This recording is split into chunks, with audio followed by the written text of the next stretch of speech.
I was so small. Like I was really tiny. I would say that. And then I had to deal with the fact that I don't get my sizes. That made up your personality. Yeah. It makes you unique, honestly. So at some point, I get my things from kids' store. Wow. Yes, because I have to get my size. For Nobody is being yourself. considerate with my own type of body. Yeah. I would start creating things for myself. And that was what battered the whole idea of even making the outfit myself. What are you doing differently to tackle that kind of challenge? We are changing the narrative to how we want the world to see the local brand. I do not take orders I cannot deliver on that day. You. God bless That you for that. alone stood me out. I was also nominated to represent Nigeria from Northwest in Chicago. Yes, I remember that Yes, conversation. I want to be able to dress Beyonce. She sees my designs and and Tiwa Savage, you know. If it's not the discipline and passion to be there, probably you might diverge from the more. Of course, because at some point we were making more money than we. Welcome to Masterminds with Ada Anambra, where we have conversations that move you from thinking to building, surviving to striving. Let's get on it. And today on our conversation, we have Saa Maccido, our global Saa Maccido, the MD and creative director of Larobe. Built for confident women when it comes to corporate outfits for the young woman, for the old one, for every category of the female gender. She gets it on. Perfect, extraordinary, bridesmaid, intercontinental. Like I said, she's a global brand. Welcome once again. Thank you so much for having me here. Thank you.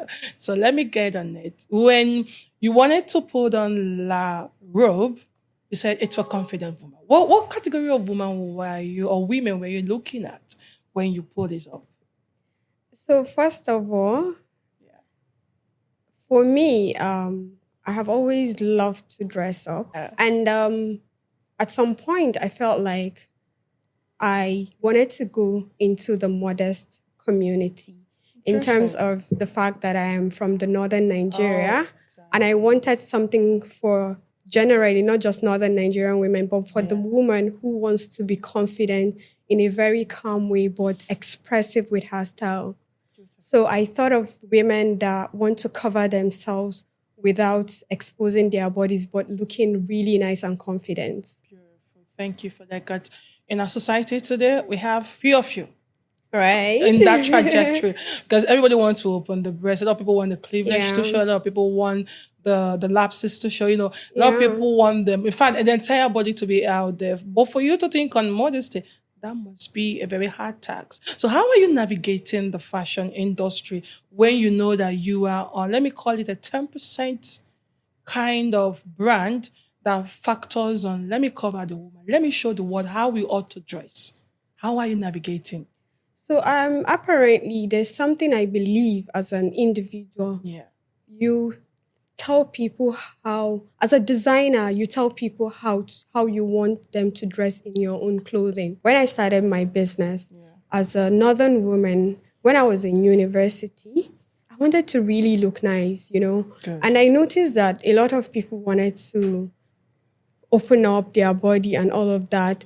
But I know that is morally for my people is not something. But I also wanted to look like them, you know, because you want to wear trousers, you want to wear maybe tank tops and all of that.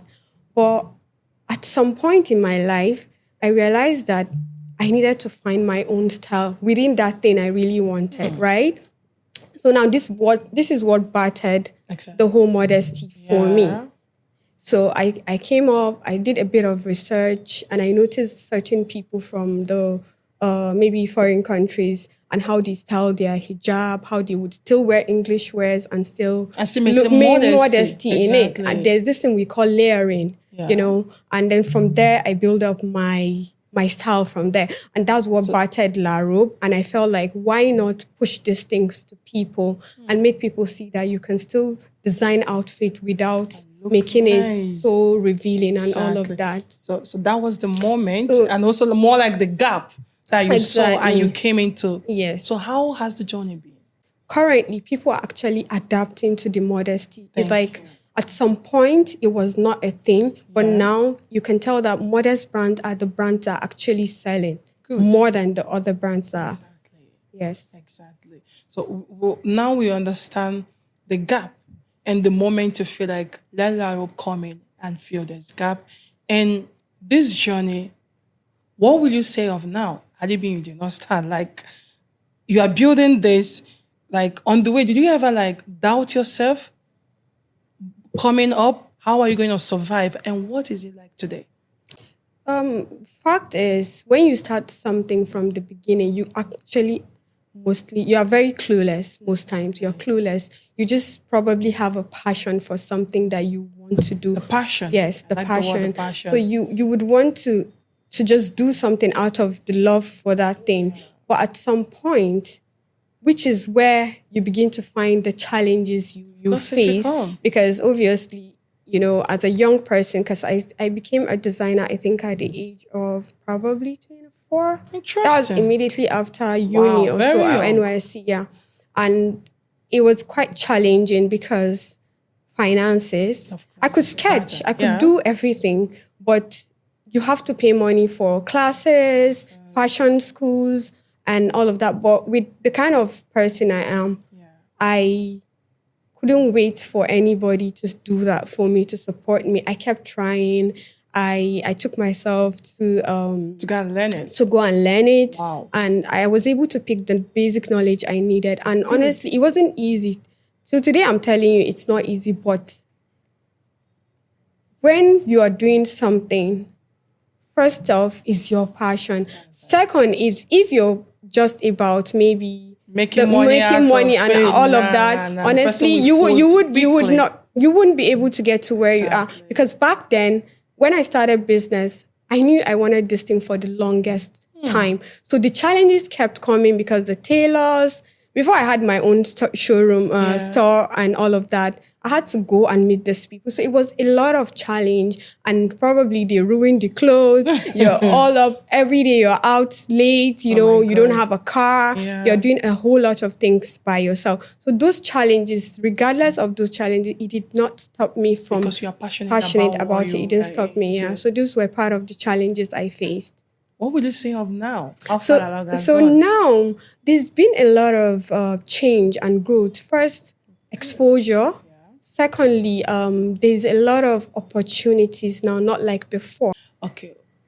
Just take us back to the very beginning, the moment, right? The gap that you saw, and you feel like this is it, and I want to do this. So I'll take you back again. Yeah. Let's talk about, like I said, the modest fashion thingy. The northern community. As a northern woman, we're trained, we're built to covering ourselves like willingly and all of that. Yes, because it's religion and culture altogether. So first of, what really motivated me to start this thing wasn't really just about the modest part now. Okay. It was first of, I love to dress up. It's not just the regular everybody loves to dress up. No, this thing I know. I can remember. As everybody knows that you make it special, yeah. So I kind of love dressing up and all of that. And that's one. Okay. Two, I was so small. Like, I was really tiny. I would say that. And then I had to deal with the fact that I don't get my sizes. That made up your personality. Yeah. It makes you unique, honestly. So when I'm getting outfit for myself, I'm always struggling to get outfit. I'm always dealing with tailors. Please, can you adjust this to my size? Wow. Every time I have to do that to get my outfit ready. You remember earlier when I said I wanted to not just wear the Ankara, I wanted to also look very stylish like every other woman. Yeah. So every time I have to do, at some point I get my things from kids' store. Wow. Yes, because I have to get my size. So apparently one day I just stood up and I was like, okay, you know what? Why not create something for me? Exactly. Instead of waiting to get this thing, since nobody is being considerate with my own type of body, I would start creating things for myself. Good. And that was what battered the whole idea of even making the outfit myself. And I started with as ordinary as this Obioma tailor, because I remember first collection that I made, not really collection, first design that I made, abayas, actually gave a London tailor to create that for me. And I gave him the appliques to apply then. Yeah. So secondly, what battered the modesty is now applying my personality and my culture and my religion into it, so it blends in without deviating from who I am. Good. And that was how I battered. And that makes sure it's so wonderful. Yes. It's so wonderful. That takes us back to last year, the Qatar trip. Like I said, when we mentioned, I said this is a global brand, so we are lucky to have a global fashion icon on our show. Thank you so much for coming again. Thank you. So the Qatar, bringing your collection to the global scene and the whole world, saying what you do and how you do it. And the fact is the uniqueness, the fact that it covers everything. How was it like for you? So, funny enough, before then, I was also nominated to represent Nigeria from Northwest in Chicago. Yes, I remember that conversation. I was supposed to represent Nigeria, but unfortunately, due to the whole visa thing that happened and so many other things that happened, I couldn't go. But it actually hurt my feelings because I couldn't get to display because I had already thought about representing Nigeria in different forms that I could. But unfortunately, it didn't happen, and I was okay with it. But God so kind, an opportunity came in and I grabbed it, and I was nominated to represent Nigeria in Qatar again, fully sponsored by myself anyway. Wow. Yes. Well So so I took my designs out of, I think, 100 designers. I was given 2 awards. I was given an award among all the 100 designers there. That came to the and show. I remember making those designs and I looked at them and I was like, would they even fit into an Arab community? Because they are used to abayas. But my outfit is modest, but not, they are more of dresses, two pieces, casual wears, corporate wears. Would it fit? Which stood out from others. So I think that's what stood me out. So I think the meaning of the award they gave me was more of an outfit you can diversify with, but covered. Say you in your mind, you are thinking, will it fit out? But everybody's saying, I'm like, oh, we have not seen something like this before. And honestly, it came out really nice. I didn't even expect the award. I got 2 awards from the event, and it was really a great experience. Yes. That's a step. Something that started from 24 years. Why in school? Look how well we are going. Yeah, right. Well it was done, really, really impressive, honestly. To see myself on that stage doing my thing. Exactly. And you see how God works and wonders. Yeah. The Chicago thing was that, but don't be surprised. God has a lot of plans for us. And he has a lot of plans for the brand. True. And that one is the most like, okay, let me compensate my own with this one. Right. And probably I'm prepared. Of course, it's preparing other things. I know the future going forward. Yeah. We will see you more in Paris. We see you. Yeah. We will see you at a lot of fashion week. Yeah. And I know you will give us the best shots again. Inshallah, God's willing. Yes. It's going to happen. Yeah. So, your brand is built on confidence and not just clothing. Have you ever had a customer come back and be like, this clothing changed something for me? Like I went to this interview, a meeting, or went for something, everybody's admiring. Have you had such kind of feedbacks? Yes, a lot of them. So in the history of my business of 8 years, I can count how many times I had like probably maybe issues with my clients or something, but mostly it's a positive review. I get people telling me that your finishing is excellent. Good. I have built a community with my brand because of probably the finishing. Exactly. Because there are things I do not even compromise in terms of my brand. That makes you to stand out. Always. I do not take orders I cannot deliver on that day. God bless that you for that. Alone stood me out. Secondly, the finishing. So when they come back, they tell me that, oh God, I cannot believe you delivered on time and I love my outfit and everybody loved it. I would recommend people to you. And honestly, it makes me feel so good. It makes me feel like Victoria Beckham, Coco Chanel. When people wear your outfit and feel a type of way, how they feel is what makes me. It is what makes me feel. Or whatever it is that I feel is what fuels me into continue whatever it is that I'm doing. True. Is there in any way any negative criticisms on it, and you felt like probably it made you to do more better? So yeah, I think 2019, I had a situation. Then there was an event and all of that. So I had a bit of challenge because I couldn't meet up to certain things. So I remember one client. So I had to tell my tailor to get the fabric himself because I was not around, I wasn't available, but I needed to keep it going. Exactly. So I asked my tailor to get the fabric himself. Then I was just starting small. That's 2019 should be way, like talking about 6 years ago. Exactly. And apparently he got a bad fabric, lack of supervision. I didn't have anybody to supervise. And then the fabric, the outfit was made wrongly. There was nothing. So we delivered the outfit immediately. And I remember the lady cursed me out. Oh my God.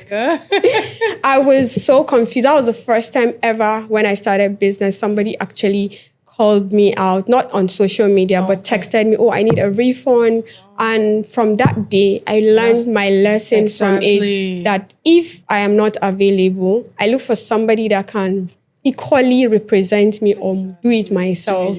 Yeah, that was the only experience I can really remember now. That's a very strong sustainability measure. Yeah, I honestly don't have major issues like that. And that was the end of it, because subsequently we have not gotten any such I can assure you that unless they are not speaking, but if you're not satisfied with something, you would definitely speak out. So I've set that standard for myself, honestly. Every brand has, that one campaign, that one moment that turns things around, that one collection that the whole market is going to react differently to and be like, oh, who is she? What's going on here? So what's that turning moment for you for Larobe Collections and Larobe Fashion House?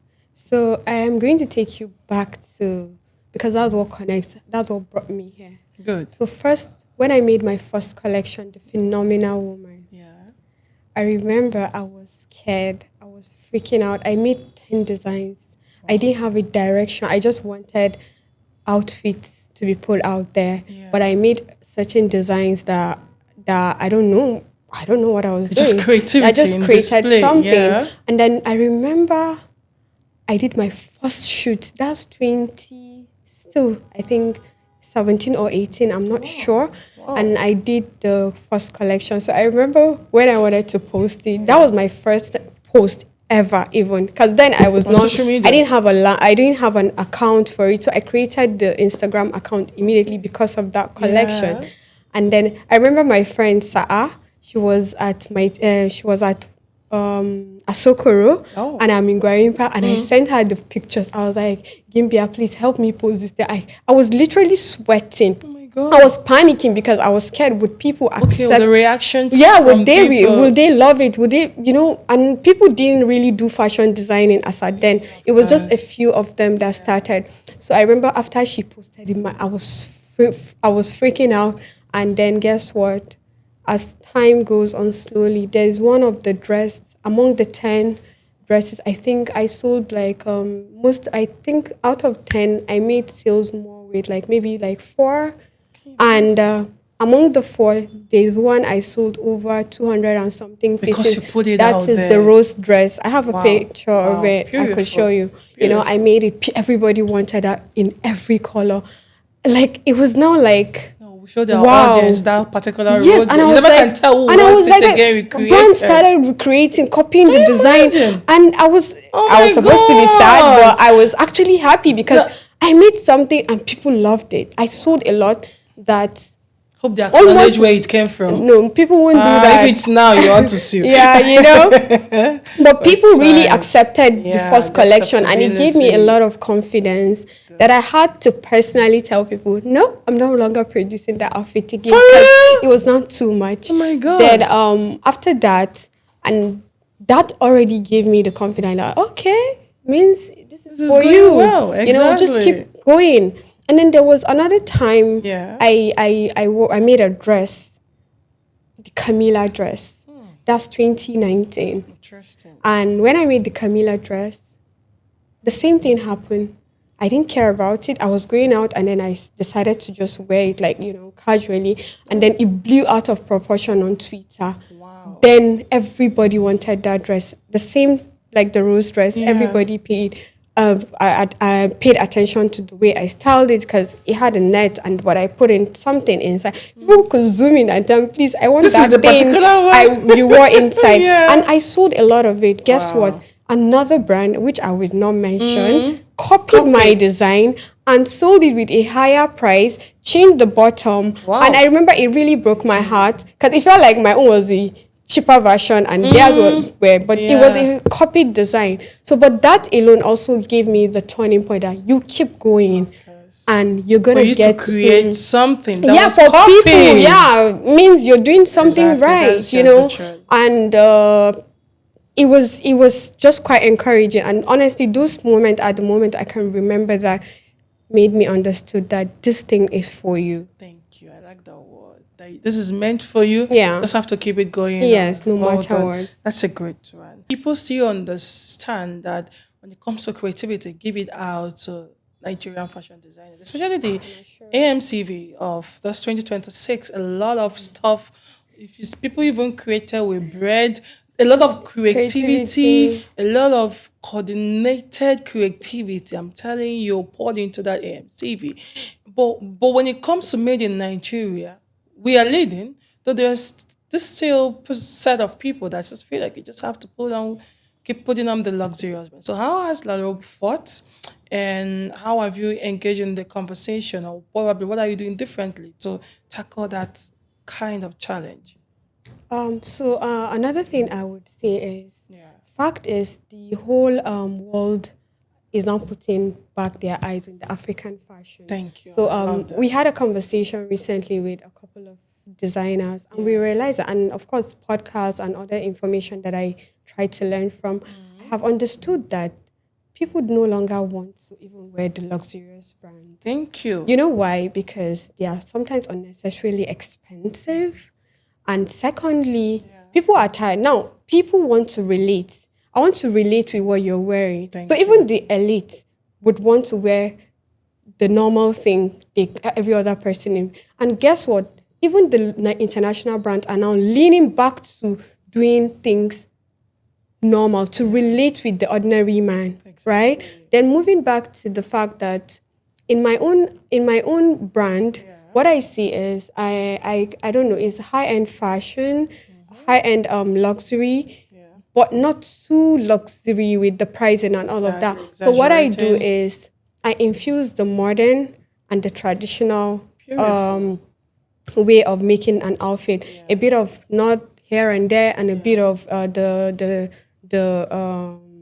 Western world, and that creates a balance between the international brands and the local brands. So if you look at certain brands from Nigeria now, they're actually doing great. Nigeria is one of the top designers. They are creative, and I'm always very proud to see that I am from Nigeria and I'm a part of this community. So what am I trying to say? We are changing the narrative to how we want the world to see the local brands. Right? I want to be able to dress Naomi Campbell. Of course. Yes, good. one day. I want to be able to dress Beyonce. She sees my designs and and Tiwa Savage, a lot of these women. I want to see them. So the thing is, I want to create something that is not overly pricey. Thank you. But also in between that gives value to whatever it is you're buying. Exactly. Yes, so creativity at the peak. Yes. When you compare the Met Gala with AMVC, like honestly, it's not we're not condemning it. Yeah, we're not. But if you rate it with what they did, with what Nigerian fashion designers designed for our people, even the host from South Africa that came, a lot of our designers did a lot. I think she wore, because I was following up that AMCB. Like I was like, what's going on? What's going on? Vicky James did so well. A lot of our people did so well. So when you compare and be like, what exactly did they do at the Met Gala? Because when you look at the pictures, it was very basic. I'm like, no, No, we're not condemning it, but But you what know, what we Nigerians showed is yeah, like it's high class, yeah, not too. I'll even add the word luxurious, but the creativity shows that we think out of the box. yeah, true. What do you have to say on this? So first for the Met Gala, I actually had a lot of expectations because when you hear fashion is art, You're expecting new like it was innovations. so exciting to hear that Exactly. fashion is art means you can create something out of nothing, you know. And but unfortunately, it came up, and almost everybody looked basic. I couldn't going even on? understand what was going on. Then the recent AMVC, yes, honestly, there were a lot of creativity. I give it up for the Nigerian Thank you. designers. There First, is no shout out to way. all of them out there. Yes, I give They it did up. a lot. They did a lot. They made us proud. Yeah. Of Honestly, they did course. a whole lot of creativity, and it was looking like everybody wanted to really come up correct, you know. So And they yeah, did came up yeah. correct. So comparing it with the AMVC and the Met Gala this year didn't really do so well. I don't mean to, you know. Be a touch of disappointment. Yeah, a bit touch of, you know, for a exactly. fashion person who was so excited to see To fashion see is art. something you probably want to Yeah, copy, you know, you pull yeah, in or add you a know, touch of what. But everybody exactly. was like, "What's going on?" And then it was just a flop. It is what it is. So, you know, let's get honest for a moment. You know, what it's that one decision or season that didn't go the way you planned it, and you now feel like, how did I get here? You know, the failure taught you something that probably success could not get you to. So, what is that one moment that didn't go as planned, but you garnered a lot of how to navigate going forward out from it? Okay. So this is another collection again. Okay. 2024. Beautiful. I didn't even have enough money. But Right. I wanted to just do some. I wanted to rebrand. So when you hear the word rebrand, means a whole lot of things have to change. What has been there You have to before. do something for people to see the brand differently. Probably you've been doing the same thing. So I remember again, I was actually in a moment then in a low period of my life where I felt like I needed to do something that would bring back this brand because I had a bit of setback and I wanted to do something to bring it back. Because talking about Larobe back then, I get people as young I was, people come to me and they are like, "Hi, are you Saa Maccido? Are you the owner of Larobe?" And I'm like, it makes me so happy. So imagine being there and going down at some point. So I had to go down, but I had to sit down and tell myself, you know what? This is keep not the going. end of it. And then I did a collection. I didn't even till today I didn't like it. But guess what? That same collection was what made them select me to the Chicago trip. Oh But my till today I am goodness. not proud of that collection Oh my because I goodness. spent a lot of money. Oh But my. if it didn't work out, it flopped. The design didn't feel connected to me. I'm being honest. That was what got you But that's recognized. what because I used the Fulani fabric as the pant, you know, like I yeah. said, the northern Nigeria. Yeah. So I wanted to infuse modern and culture in between. And then I think the whole Fulani fabric that they saw made them realize that I can represent the Northwest. Exactly. Since there were More other better. zones everyone represented. And now, if I had not done that thing, You won't be. I wouldn't have been there. I didn't go to Chicago, but it gave me it made me feel good that that thing you didn't believe in has actually done. worked out So most something. importantly is just doing that thing. you. So yeah, that was one of the point that I actually felt disconnected with my brand. There is this urge to chase trends, scale first. How are you protecting the soul of the brand? That's the purpose of the brand, as much as trying to have aggressive growth. Because the Nigeria we know today, we are seeing a lot of competition in that sector. And everybody wants to do the best, not like in a bad way, but there is this urge to scale fast, grow, be the best out of it. Whenever you bring out something, let everybody be like, wow, what's going on here? So how are you protecting the soul of Larobe and at the same time working towards aggressive growth? So first off, discipline. Good. Discipline is very important when whatever you know where you're coming from and you know where you're headed. So you don't look around, you face your front and look back to see how far you've come. So you see, the whole idea of jumping into trends is not really my thing, honestly. I like to move at my own pace because I believe when I was doing my business from the beginning, most of these brands didn't even existed. Thank you. To be very honest, right? I might not be where they are right now. Most of these brands they have sponsors, but you had to pick yourself from so imagine if you have to worry yourself about certain brands that are doing a whole lot of things. Do you know what it feels like to create a collection? You secure models, you pay videographer, photographers, you feed, you look for a studio, you do a lot of things. Even if you have to do outdoor. No matter what you want to do, then fabrics, you're going to touch fabric like 10 yards, you'll be hearing 100 and something thousand. So now bringing it back to the whole thing. Now, how do I compare myself or trying to be like another brand where probably finances are better than what I have?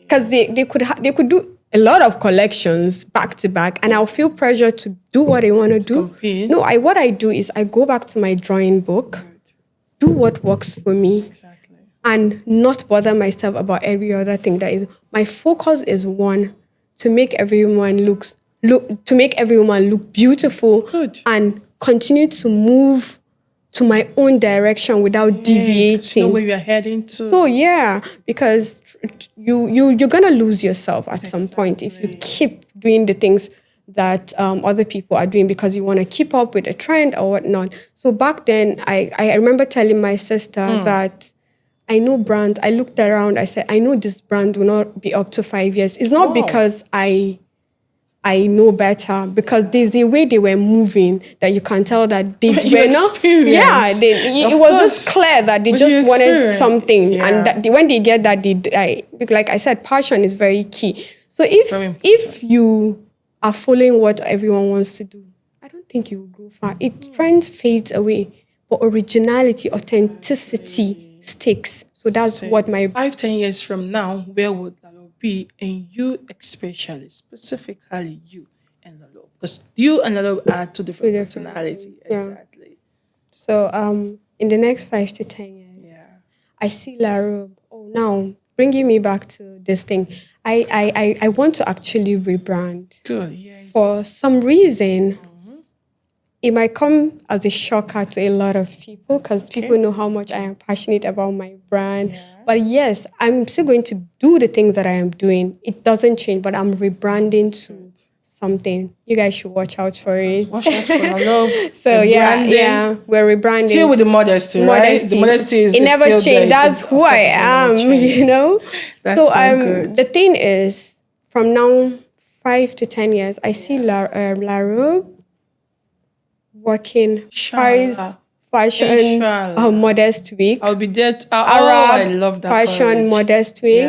You know, Milan Fashion Week. You know, I want my brand to be recognized worldwide, and I'm not even joking when I mean 10 years. That's the goal for me. I love the word. Because that's the goal for me. I want to be able to walk through this runways with my brand, and I am going to make sure I get that done with the way I am going to be moving. Inshallah.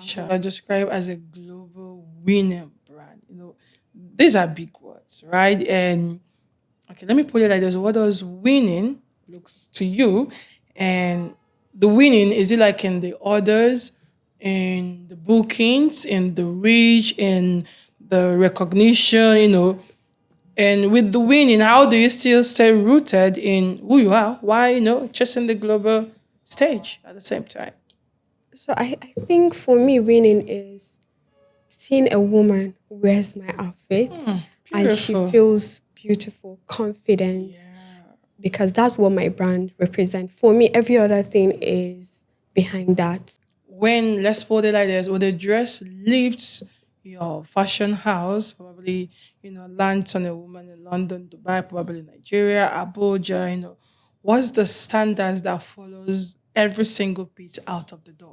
So before an outfit leave the store. It has to go through a process to make sure that finishing is intact, tags are there, packaging, everything is sealed, the address, everything for me, it has to be perfect. As soon as it leaves the store, means it is perfect.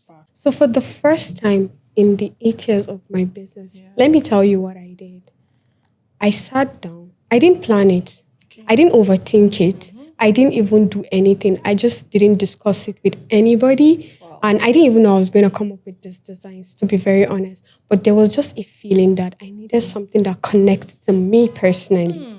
So I sat down, and I love silk. I love fringe. I love the way it moves on your body and all of that. And then I sat down, created each design. I started creating this design one at a time since February. Wow. And I created 10. February? Yes. So I didn't That's want, a lot of I didn't, work. yeah, a lot of times if you want to create something beautiful, you have to. So apparently time. I kept creating design one after the other. I didn't discuss it. I didn't want anybody's opinion. I wanted to see the true self of my brand, something that connected with me with. And then for the first time, I'm creating a collection, Pastel Dynasty, where it represents my personality. And are we expecting this? Yes, immediately. June. It's coming out on June, around So watch June. out for it. Yeah, Watch out around for June. Larobe, Pastel, and Dynasty. Dynasty. It's coming. The collection. I know it will be extraordinary. Yeah, I would pick something from there. There's no how. I must. The collection is something that is for the everyday woman, every type of woman. Whatever you want to be in that outfit, you can be that outfit. You can be in that outfit. So for the first time, like I said, so my whole point is keep going. It took me years to be able to figure out what I wanted to do with my brand. And that's what battered the new reinvention of the name. Of rebranding again. Because I really wanted something rooted to me. Something. So if you don't start, if you don't do something, how would you know? Exactly. So yes, you have to do something. You have to feel and get up. When you get up harder.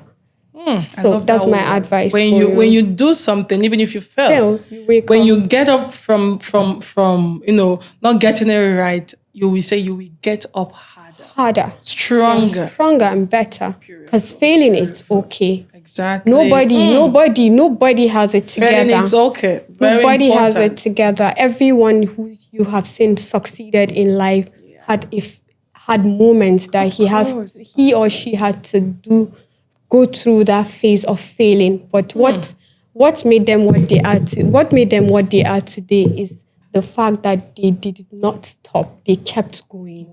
Yes. So that's one thing, one strong one we are getting out of the Robe brand. Every Nigerian entrepreneur out there, know that you're gonna fall. Like the falling aspect is part of what nurtures you. It's part of what makes you to become the best version of your brand.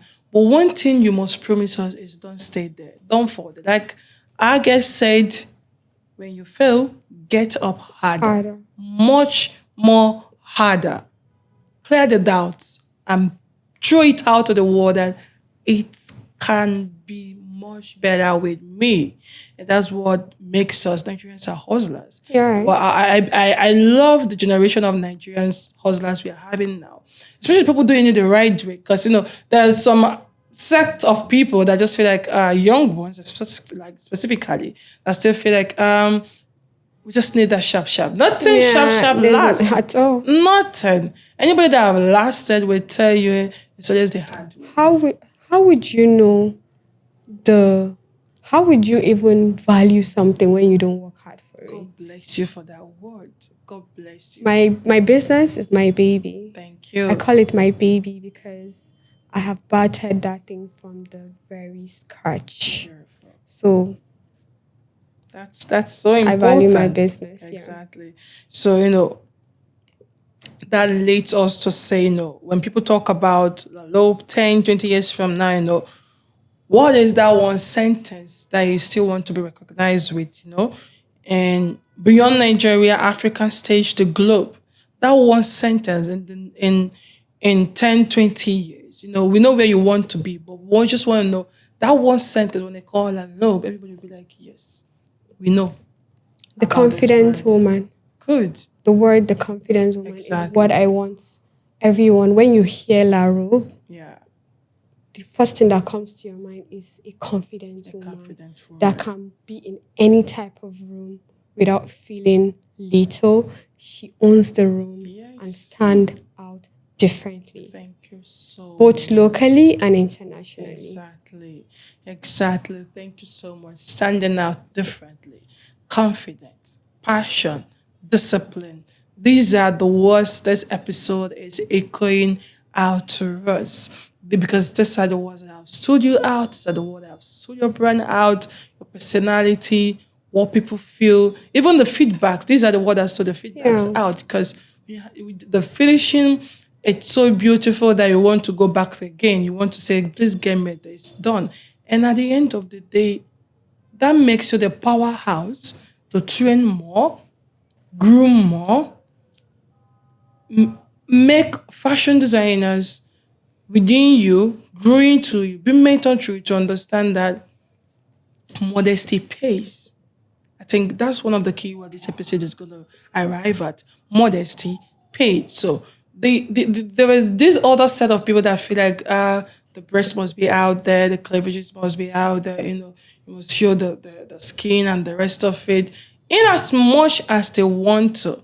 But I'm so happy that your brand has made us to understand that you can still dress well, open a brand that covers the body, and still make it inside this country, Nigeria, and still make it. It's for me. I'm seeing beyond your culture, building you, because if it's not the discipline and passion to be there, probably you might divert from the more. Of course, because at some point we were making more money than we.